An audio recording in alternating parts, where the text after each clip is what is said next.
Welcome to the deep dive. Today we're jumping straight into the U.S.-China trade relationship. Specifically, tariffs. It's always tariffs, isn't it? It certainly seems to be the recurring theme. We've pulled together the latest updates to give you a clear picture of where things stand right now. Yeah, consider this your quick brief. We want to save you time wading through everything and just get you the need-to-know info. Exactly. We'll cover recent tariff news, diplomatic talks, and some economic moves from both sides. Just the key stuff. Okay, so let's get right to it. I remember reading back in late July 2024, the U.S. delayed some new tariffs on Chinese goods by a couple weeks. That's right. There was a delay announced, at least 2 weeks. But, what's interesting is that happened around the same time that the U.S. was actually finalizing increases to the existing Section 301 tariffs. Oh, okay. So pausing some new ones but pushing ahead with hikes on others? Precisely. Section 301, just for context, targets what the U.S. sees as unfair trade practices. So it wasn't a complete standstill. It suggests more of a maybe calculated adjustment. Right. A bit nuanced. Now, despite these tariff moves, they are still talking, correct? There were reports about discussions in Geneva just this past May. Yes, May 2025 in Geneva. Reports describe them as constructive discussions on trade. And dialogue is definitely important here. Sure, keeps lines open. It does. But we also have to remember, China's stance hasn't really budged. They've repeatedly called for the U.S. to lift all the tariffs. And that call came again recently. Yep, as recently as September 2024. So constructive talks, good. Fundamental disagreement on tariffs, still very much there. Okay. So beyond the tariffs themselves and the high-level talks, what else has been happening? Any other actions worth noting? Well, yeah, there have been some economic ripples. Just this month, actually, May 2025, China cut its key interest rates. To stimulate their economy, presumably. That's the usual reason, yeah. In this context, you could certainly see it as a move to help cushion their economy against potential trade pressures. Makes sense.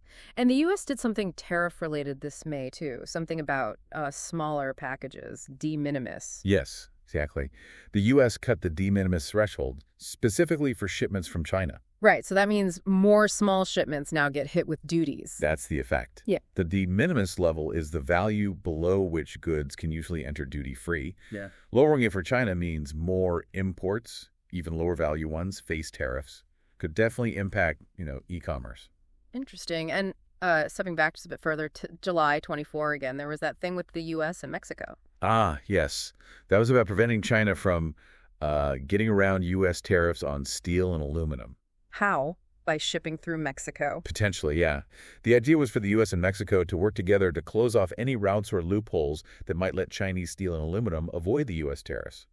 Shows they're trying to make sure the tariffs stick. Got it. So if we kind of zoom out, what's the bigger economic picture here? Is it confusing things? Well, it certainly seems to be adding complexity. There was a comment from a Federal Reserve official around May 12th this year saying it's actually become hard to judge the underlying strength of U.S. growth. Because of all this uncertainty? That's likely a factor, yeah. These trade dynamics create ripples.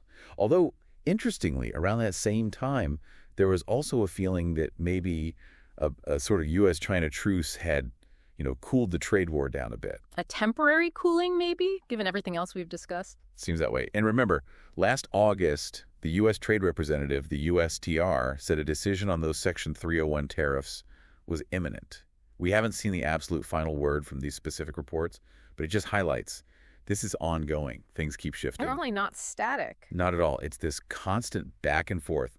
Tariff tweaks, talks, economic reactions, and it impacts, well, pretty much everyone globally. Okay, so quick recap then. We've got some U.S. tariff delays, but also increases. Talks are happening, but China's core demand for tariff removal remains. And economic moves on both sides, China cutting rates, the U.S. adjusting that de minimis threshold for China, plus efforts to stop tariff dodging. Right, and all this is playing out against an economic backdrop that's maybe harder to read because of these very issues. Exactly. The full impact is still unfolding.